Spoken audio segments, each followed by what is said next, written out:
You're not family anymore. Janet's voice crackled through my phone speaker, dripping with the same contempt she'd shown since Marcus's funeral. Thanksgiving is for actual family members, not leftovers.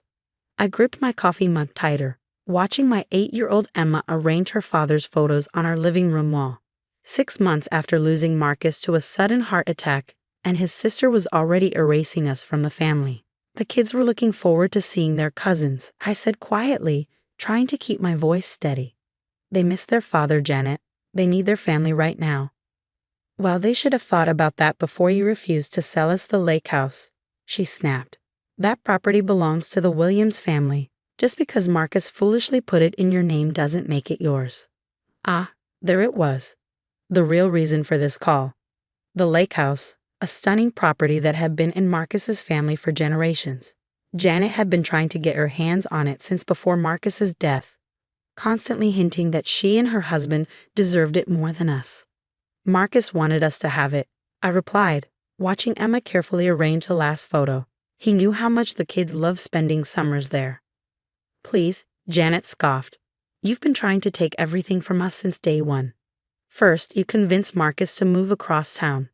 Then you turned him against us with your ridiculous ideas about boundaries. And now you're clutching onto property that rightfully belongs to his blood family. I thought about the countless family dinners I'd hosted, the holidays I'd organized, the years I'd spent trying to bridge the gap between Marcus and his controlling family. None of that mattered to Janet now. In her eyes, I was just an intruder who'd overstayed her welcome. Listen carefully, she continued, her voice sharp. Thanksgiving dinner is at my house at 3 p.m. The real family will be there. Mom, Dad, our cousins, everyone who actually belongs. You and your kids can find somewhere else to go. Maybe that lake house you're so fond of. Before I could respond, she hung up. I set my phone down, my hands trembling slightly. How could I tell Emma and her 10-year-old brother, Jack, that their aunt had banned us from Thanksgiving? They'd already lost so much. Mom?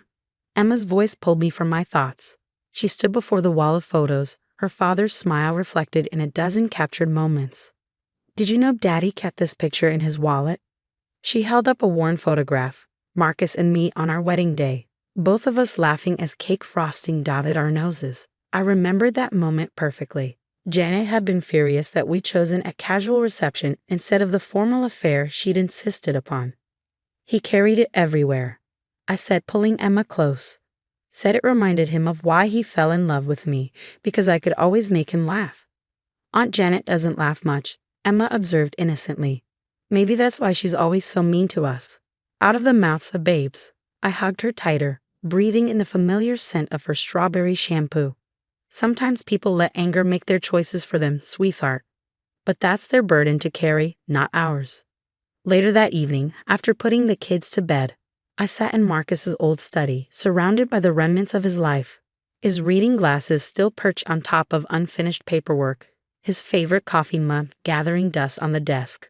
I opened his laptop, navigating to a folder he'd shown me just weeks before his death. Just in case anything happens to me, he'd said, his expression unusually serious. Everything you need to know is in here. Promise me you'll read it if, well, just promise me. I promised, never imagining I'd need to fulfill it so soon. Inside the folder were dozens of documents, financial records, property deeds, and a video file dated 3 days before his death. With trembling fingers, I pressed play. Marcus's face filled the screen, his kind eyes crinkling at the corners as he smiled. Hi, love, he began. If you're watching this, something's happened to me. I know my family, especially Janet, will try to make things difficult for you and the kids. They never understood why I chose to break free from their control, why I picked happiness with you over their suffocating expectations. He paused, running a hand through his hair, a gesture so familiar it made my heart ache. I've made arrangements to protect you all. The lake house is legally yours, as you know. But there's more. Janet's been trying to get her hands on the old Victorian mansion downtown. The one Mom and Dad promised her years ago. What she doesn't know is that I bought it last month. My breath caught. The Victorian mansion had been Janet's obsession for years. She'd already planned how she'd renovate it, even picked out paint colors. Their parents had promised to sell it to her at a fraction of its value, a gesture of favoritism that had always bothered Marcus. I'm leaving the mansion to the kids, Marcus continued. Put it in a trust until they're older. Janet can't touch it, can't bully you into selling it. I know it seems harsh, but I've watched her manipulate and scheme for years. She needs to learn that actions have consequences. A knock at my door startled me out of my thoughts. It was Jack, his eyes puffy from crying. Mom, I had a bad dream. About Dad. I closed the laptop and opened my arms. He crawled into my lap, though he was getting almost too big for it. I miss him, he whispered. And now Aunt Janet won't let us come for Thanksgiving. Hey, I said, kissing the top of his head. How about we make our own Thanksgiving? Just us at the lake house. We can invite your friends from school, maybe some of the neighbors. Build new traditions. He looked up at me, a small smile breaking through his tears. Can we have pizza instead of turkey? Absolutely. Your dad would have loved that idea. I held him close, thinking about Marcus's video, about Janet's cruelty, about the revelations waiting in the well that would be read next week. Sometimes the best revenge isn't about getting even. It's about rising above, about building something better from the ashes of what's been lost. Janet might have banned us from her Thanksgiving, but she couldn't ban us from being happy, from honoring Marcus's memory in our own way. And soon enough, she'd learn that her actions had consequences she never saw coming. The week leading up to Thanksgiving brought an unexpected snowfall, and even more unexpected drama. Word of Janet's decision to exclude us from the family gathering had spread, causing a rift among the extended family. My phone buzzed constantly with messages from cousins and aunts, some expressing outrage, others carefully diplomatic. You can't just cut them out, Janet, I overheard Marcus's mother say during a heated phone call with her daughter. They're still family? No, Mom, Janet's voice carried through the speaker. She's not family anymore. She's just the woman Marcus was stupid enough to marry. And those kids, they barely even look like him. I ended the accidental eavesdropping, my blood boiling. The will reading was scheduled for tomorrow, the day before Thanksgiving. Janet had no idea what was coming, but her latest attack on my children had erased any guilt I might have felt about Marcus's final surprise. That evening, as I prepared dinner, Jack appeared in the kitchen clutching a stack of papers. Mom, look what I found in Dad's old briefcase. They were blueprints, detailed renovation plans for the Victorian mansion. Marcus had been working with an architect, planning to restore the historic home to its former glory. The margins were filled with his handwriting. Kids' playroom here, Emma's art studio, Jack's telescope spot. Dad was going to give us the big house? Jack asked, his eyes wide. Before I could respond, the doorbell rang. It was Janet, standing on our porch with her usual air of superiority. We need to talk, she announced, rushing past me into the house. The kids are home, I warned, but she was already stalking into the living room. Perfect, they should hear this too. She turned to face me, her designer purse clutched like a shield. I'm offering you a deal. Sign over the lake house to me, and I'll let you all come to Thanksgiving. Emma, who had been reading on a couch, looked up with hurt in her eyes. You mean we can only come if Mom gives you our summer house? Janet barely glanced at her. The adults are talking, sweetheart. Why don't you go to your room? No, I said firmly. This is their home, and that lake house is their inheritance from their father.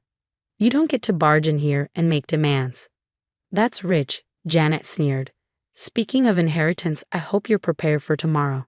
Mom and Dad have already spoken to their lawyer. Everything of value goes to actual family members. I thought of Marcus's video, of the documents safely stored with our lawyer, of the shocked expressions Janet and her parents would wear tomorrow. But I kept my face neutral. We'll see. You really don't get it, do you? Janet stepped closer, her voice dropping to a harsh whisper. You were never good enough for my brother. He could have married someone from our circle, someone who understood our family's position in society. Instead, he picked you, a kindergarten teacher with nothing to offer but a pretty smile. Jack appeared in the doorway, his father's blueprints still in his hands. Dad said Mom's smile was worth more than all the money in the world. Janet spun around, her face flushing when she saw the papers. Where did you get those? Dad's briefcase, Jack replied. He was planning something special, something you didn't know about. For a moment, Janet's composure cracked. She reached for the blueprints, but Jack quickly backed away. Those are family documents, she snapped. Hand them over. We are family, Emma said quietly, joining her brother. even if you don't want us to be. Janet's laugh was cold. Oh, sweetie, biology doesn't lie. You two barely have a drop of William's blood in you. Tomorrow at the will reading, everything will go to the real heirs, me, Mom, and Dad. Then we'll see who's family. She turned on her heel and stormed out, leaving behind the lingering scent of expensive perfume and bitter resentment. That night, I held my children close as we looked through old photo albums. Your father loved you more than anything in this world, I told them. No one can take that away, not even Aunt Janet. But what if she's right? Emma whispered. What if we don't get anything tomorrow? I kissed her forehead, thinking of Marcus's video, of his careful planning, of the justice waiting to be served. Your dad took care of us, sweetheart. He always did. The next morning dawned cold and clear. I dressed carefully in the navy blue suit Marcus had given me for our last anniversary, helped Emma pick out her favorite dress, and made sure Jack's tie was straight. We were early to the lawyer's office, taking seats directly across from where Janet and her parents would sit. They arrived in a group, Janet leading the way like a general into battle. Her parents followed, their faces set in matching expressions of disdain. Several cousins and aunts filed in after them, the room quickly filling with whispered conversations and sidelong glances. Mr. Peterson, Marcus's longtime lawyer and friend, cleared his throat. Thank you all for coming. Before we begin the formal reading of Marcus Williams's last will and testament, he left a video message to be played for the family. Janet's head snapped up. A video? We weren't informed of any video. Marcus was very specific about his wishes, Mr. Peterson replied, pressing play on a large screen mounted on the wall. The room fell silent as Marcus appeared, looking directly into the camera with the quiet confidence I'd always loved about him. Hi, everyone, he began. If you're watching this, then I'm gone. And knowing my family, especially you, Janet, the knives are probably already out. Janet shifted uncomfortably in her seat as Marcus continued. I've watched for years as our family's obsession with status and appearances poisoned everything it touched. I chose a different path. I chose love over prestige, happiness over social climbing. I chose Sarah and our children, and it was the best decision I ever made. Tears slid down my cheeks as his image smiled that familiar, gentle smile. So here's what's going to happen. The lake house, as already documented, belongs to Sarah and the kids. But there's more. Janet, you've had your eye on the Victorian mansion for years. Mom, Dad, you promised it to her, even though you knew how much that hurt me. The room was so quiet you could hear a pin drop. Marcus's parents had gone pale, and Janet was gripping her armrest so tightly her knuckles were white. I bought the mansion last month, Marcus revealed, and I'm leaving it to my children to be held in trust until they're 21. Not because they deserve it more than you, Janet, but because they'll appreciate it for what it is, a home, not a status symbol. As Marcus detailed the rest of his wishes, I watched Janet's perfect facade crumble. Everything she'd assumed would be hers, the mansion, the family art collection, even their grandmother's prized jewelry, was going to the people she tried so hard to push away. The video ended, but Marcus's presence lingered in the stunned silence that followed. Tomorrow would be Thanksgiving, and for the first time since losing him, I felt truly grateful. Not for the inheritance, but for the man who loved us enough to protect us even after he was gone. Mr. Peterson picked up the formal documents, but I barely heard him begin the official reading. I was too busy holding my children, watching Janet's world shift on its axis and feeling Marcus's love wrap around us like a warm embrace. You can't do this. Janet's voice echoed through the lawyer's office as Mr. Peterson finished reading the will. This is completely unfair. That mansion was promised to me. Her outburst shattered the stunned silence that had fallen over the room. Marcus's parents sat motionless, their faces ashen as the full impact of their son's decisions sank in. The will is legally binding, Mr. Peterson stated calmly. Marcus was very thorough in his documentation and reasoning. I gathered my children close as Janet spun to face us, her perfectly manicured finger pointing accusingly. You knew about this. You all knew and let me make a fool of myself. Like when you banned us from Thanksgiving? Jack asked innocently. Or when you said we weren't real family? Janet's face flushed dark red. She opened her mouth to respond, but her father finally spoke up. Enough, Janet. Your brother made his choices. We all have to live with them. As we left the lawyer's office, snow had started falling again, dusting the world in white. Emma squeezed my hand.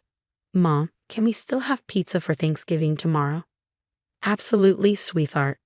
I smiled, thinking how much Marcus would have loved this moment. In fact, let's make it a tradition. That evening, unexpected visitors arrived at our door.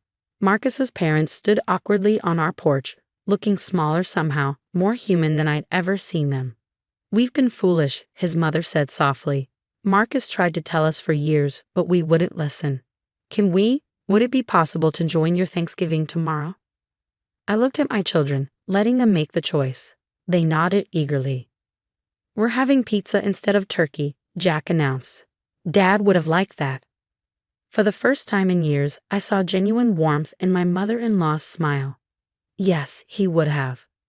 Thanksgiving Day dawned bright and clear, our house filled with the sound of laughter as Jack and Emma showed their grandparents their father's photo wall. The doorbell kept ringing as cousins, aunts, and uncles arrived, family members Janet had tried to control over the years. We got your text about the pizza Thanksgiving. Marcus's cousin Mike grinned, holding up extra boxes. Count us in.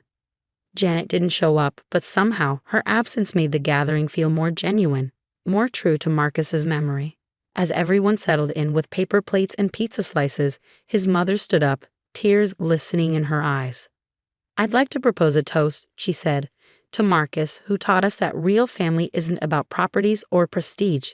It's about love, acceptance, and yes, even pizza on Thanksgiving. Later that night, after the guests had gone and the kids were in bed, I sat on our back porch, looking at the stars. The Victorian mansion was visible in the distance, its grand silhouette a reminder of everything that had changed. My phone buzzed with a text from Janet. This isn't over. You've turned everyone against me. I thought about responding but decided that some silences speak louder than words. Instead, I opened Marcus's video on my laptop one more time, letting his voice wash over me. Remember, love, his recorded image said, sometimes the biggest gift we can give our children isn't property or money. It's the courage to stand up for what's right, to choose love over bitterness, joy over spite. The next morning, a moving truck appeared outside Janet's house. She was leaving town, someone said, moving to Florida to start fresh. The Victorian mansion would stand empty until the kids were old enough to decide its fate. But that was okay. The house wasn't what mattered. It never had been. What mattered was the lesson Marcus had taught us all. That family isn't defined by blood or inheritance, but by the choices we make and the love we share. As I watched Emma and Jack playing in the snow with their cousins that weekend, I realized Marcus had given us something far more valuable than property. He'd given us the chance to rebuild his family the right way, based on love instead of obligation, joy instead of status. And somewhere, I knew he was watching, probably smiling that gentle smile of his, maybe even laughing at the thought of pizza becoming our new Thanksgiving tradition. Some people say revenge is best served cold. But sometimes, the best revenge is simply living well, surrounded by love, making new memories that heal old wounds. And as I looked around at our unconventional family gathering, I knew we'd done exactly what Marcus had hoped we would. We'd chosen happiness over bitterness, love over spite, pizza over turkey. That, more than any inheritance, was his true legacy.